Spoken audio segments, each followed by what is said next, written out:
Our question is, what is your reaction to the MeToo movement? And geez, you must have seen everything in... I never thought I'd live to see this.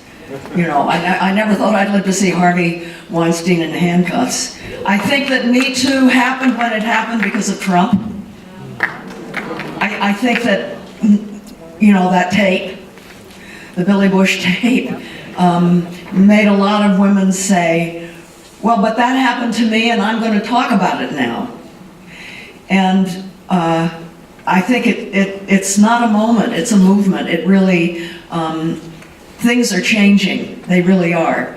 And then from the Me Too movement, which is a movement of victims of sexual assault and harassment speaking out about their experiences, it became Time's Up, which is, what are we going to do about it?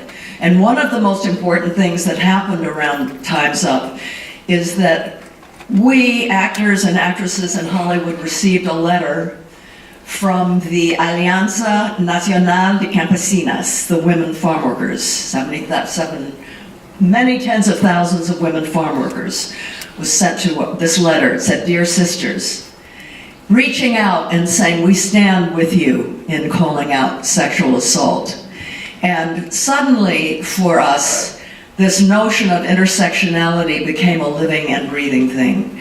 And we realized that, bad as it has been in Hollywood for home care workers, for farm workers, for domestic workers, for hotel workers, it's even worse. They're so alone, they're isolated, alone in a room. They have so little money that they're way more vulnerable than we are. And we realized that if this is going to be a real change, we have to stand together. And that's what's happening across sectors. And that is important. And that's not going to go away. So it's a very great thing that is happening.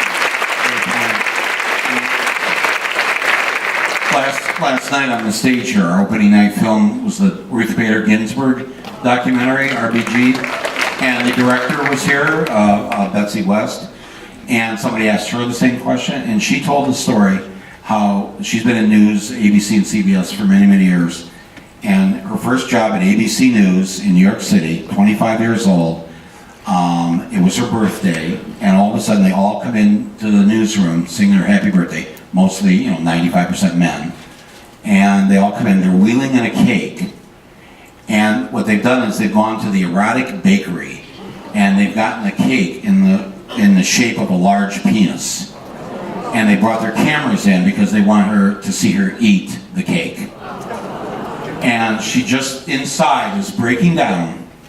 She's 25 years old, but it's 1975, so she tries to Make everybody feel okay.